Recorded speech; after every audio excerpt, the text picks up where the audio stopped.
Hi everyone, welcome to another episode of Motion Debrief. I'm Shenaya and I'm currently coaching Holy Family Convent Bambalapitiya and I've also debated for Holy Family Convent Bambalapitiya. In today's discussion, we will be debriefing a motion from the recently held Henley Debating Championship.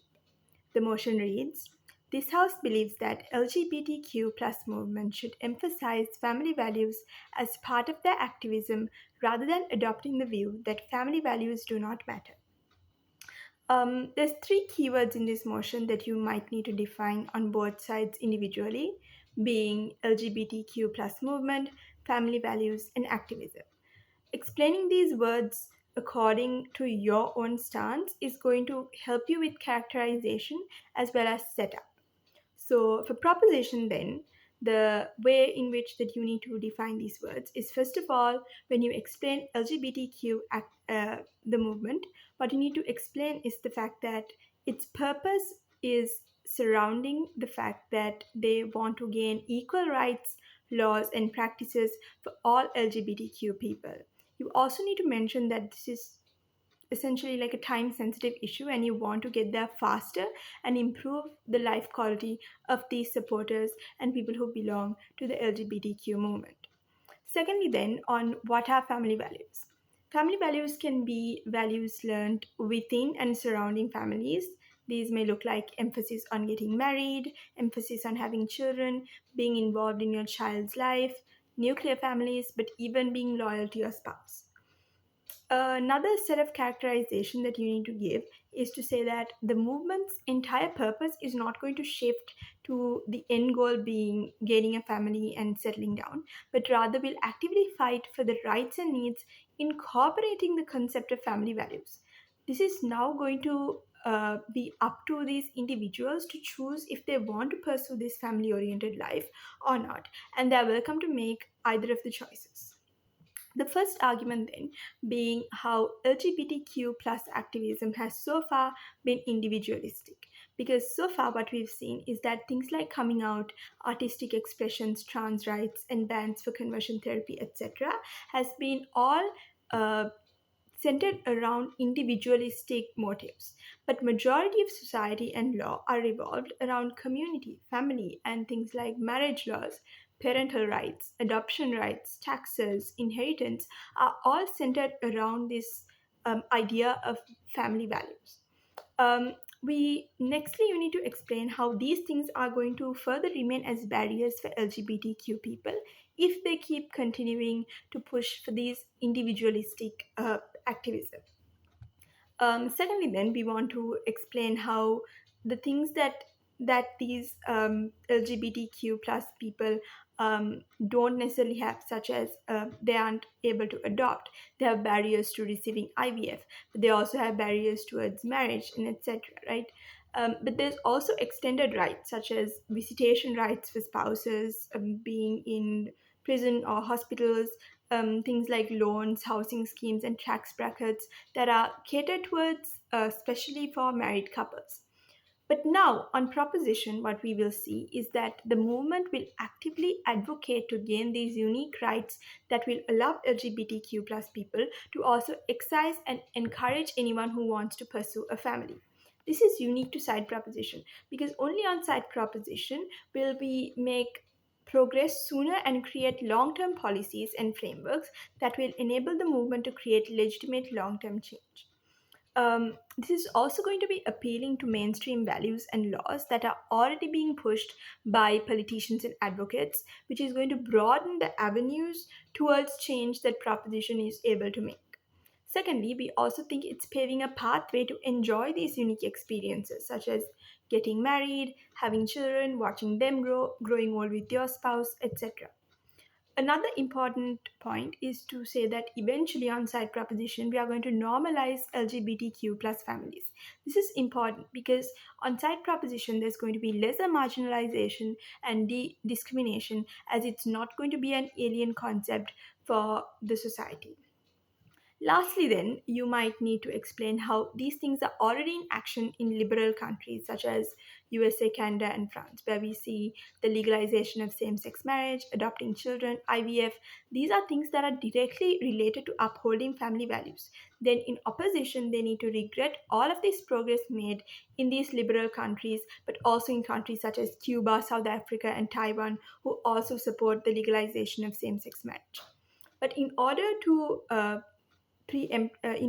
address conservative countries as well, we would it would be beneficial for y'all to explain what the worst case scenario of not successfully passing these laws in these conservative countries are going to look like. So on side proposition, then, in their worst case scenario, what's going to happen is in these conservative countries you aren't necessarily able to garner the kind of change that you want to.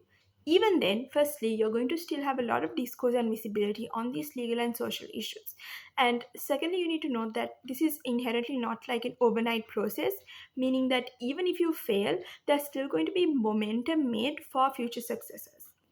Because historically, even, none of this change was something that happened through a few levels of activism. It was things that needed years and years of activism.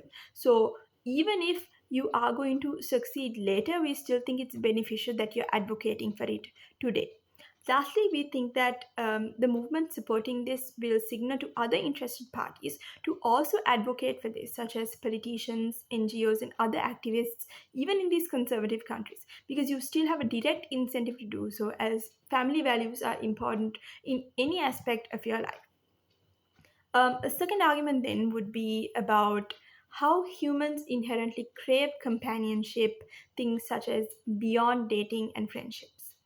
Firstly, then, people are encouraged to have families and build strong relationships in status quo anyway. But however, humans also inherently crave companionship, relationship, intimacy beyond dating. So, as you grow older, you crave such attributes such as love, care, and loyalty in the long run. And it's crucial that you point out the importance of family values and the unique benefits that they give as opposed to the kind of benefits that you get from like peers. um, Next, we would like to it would be beneficial for you guys to explain what the fact that glorification of families are still going to exist on both sides because it exists in status quo, but we as proposition don't think it's necessarily harmful because it does give unique benefits such as stability, intimacy, and companionship that are all important to living a more fruitful life. So only on proposition do LGBTQ plus people get to enjoy these unique benefits, as on side proposition you're actively uh, garnering the kind of attention and the kind of policies that you need to enable these people to live that kind of life. Last argument then on garnering support. First level then of analysis about how you're going to break gender stereotypes on side proposition. Because creating families without inherent maternal or paternal roles is going to inherently break the kind of traditional gender roles that are set within families in status quo. You are also most likely to gain support from other movements such as the feminist movement because they also align themselves in these kinds of parallel notions where they also want to break traditional roles within families and whatnot. Secondly, then, we see that LGBTQ plus people also want to see the kind of social and legal changes happening and to see the movement actively pushing for them. So, when the movement is now actively pushing for family values, you see more people buying in and supporting the movement. On opposition, they discourage these values, leaving them with little to no incentive to push for such symmetric changes in laws. Finally, in our side of the house, conservative people are most likely to support through these humane parallels of wanting a family, love, and care because it resonates with their own needs of wanting a family and love and care. So, on our side, you uniquely garner more support from extremists and conservative people that are most likely to not support on side opposition. This concludes the discussion for side proposition. Then, moving on to side opposition, um, you might need to recharacterize as to what these family values are also going to include that proposition didn't include, such as things like the importance of religion, other values such as respecting elders, respecting your parents, but also things like monogamy and the ideal picture of a family being things like a mother, father, and a child. After that recharacterization, you might want to emphasize on what your stance is, which is that the movement will not emphasize these as family values, but rather as individualistic rights as a part of general advocacy. So this might look like side opposition also supporting things like marriage and even adoption, but as individualistic rights as opposed to rights that are given only to people who are interested in building families and upholding these family values. The framing you need to give for side opposition is to say that the movement was initially established to fight back the oppression, the alienation from society, the discrimination that LGBTQ people faced, and has fought for years to break these traditional societal norms throughout their history. The first argument then would be about how the motion in and of itself contradicts this entire precedence. Is to say that that now when you align the movement with these family values, what you're saying is that LGBTQ plus people are only worthy of rights only if they conform to these social norms that exist surrounding heterosexuals, meaning that they have to conform to these traditional roles and responsibilities set up by society. This has been something that the movement has opposed and protected their supporters from the beginning of the movement's establishment. On a second level, then, you need to emphasize that homophobia in and of itself started through ideas surrounding family values itself. The idea of marriage and having biological children, which was seen as something that LGBTQ plus people couldn't do due to conservative ideologies, such as, for an example, the institution of marriage being sacred, where uh, a marriage could only happen between a man and woman. These kinds of ideas was the entire reason as to why people started to alienate LGBTQ plus people from society and from these kinds of things, creating homophobia within society. So when you actively support these family values, you are also supporting the kind of homophobia that started off surrounding these values. Then we say that that these family values also alienate other intersectional communities, such as divorced couples, working moms, stay-at-home dad, etc. But they also exclusively alienate people in conservative countries and people in conservative families. But they also alienate polygamous individuals, asexual individuals, but even sex workers on side proposition. Then a second level of analysis for that same argument about why majority of LGBTQ plus people are going to reject these traditional family values in the first place. So from the perspective of conservative countries and families, we see that these communities are never going to accept these kinds of practices such as same-sex marriage or even same-sex couples adopting children. And these individuals in these conservative countries will never get to experience these kinds of values, therefore further alienating these individuals. The LGBTQ plus movement, however, is not only a movement that's supposed to represent liberal countries, but also all conservative countries and act in a way that it includes all its members. On proposition, however, the movement is seen as only serving privileged individuals, only because only a handful of countries has been able to legalize marriage, etc. And you're only going to lose support and legitimacy since majority of their members will not be represented by the movement. Secondly, then, from the perspective of these individuals' families in these conservative countries, we see that there's a lot of trauma and guilt surrounding the act of coming out because you are scared to disappoint your parents or embarrassing your parents. And your parents, however, who come from things like generational trauma, also are going to impose a lot of barriers towards you and discourage you from actively pursuing this kind of identity. So, as individuals from those conservative backgrounds, you're not going to want to impose that on your own children or your spouse, therefore, actively buying out of this family values rhetoric.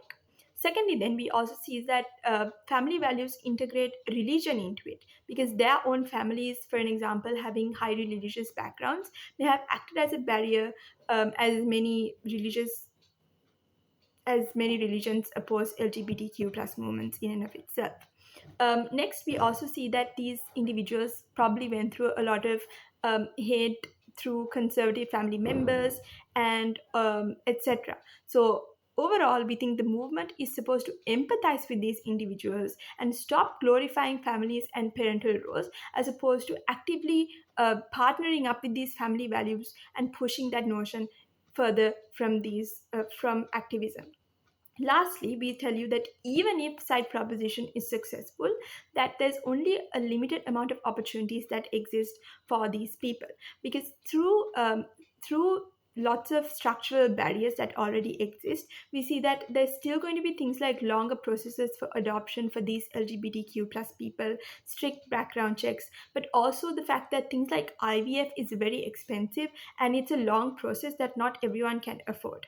And there's also things like social biases that exist. For an example, where there's two fathers and two mothers, and these social workers are most likely to let the two mothers adopt a child as opposed to two fathers.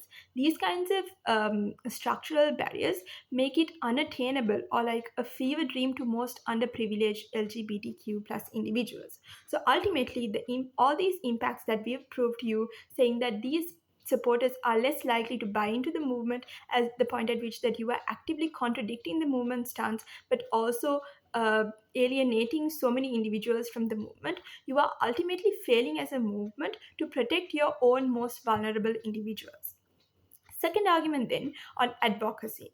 Here we compare the kind of advocation that happens in proposition as opposed to the kind of advocation that happens in opposition. So on proposition, what you're going to see is that you're now going to be losing support since it's directly contradicting their stance. And we see that there's going to be backlash and people are going to opt out and stop supporting the movement as a whole. So support in and of itself is important to creating change and gaining discourse. However, when you lose this support, you're going to also lose legitimacy, and you're not going to be able to pass any of the policies that side proposition wants to actually gain on their side. We rather think that the resources used for that can be reallocated to advocate other issues that need immediate attention, such as violence, healthcare access, and employment issues that LGBTQ plus people face in current status quo. The movement also fails their supporters, especially the most vulnerable. Therefore, we see that on proposition, the movement as a whole is going to fail.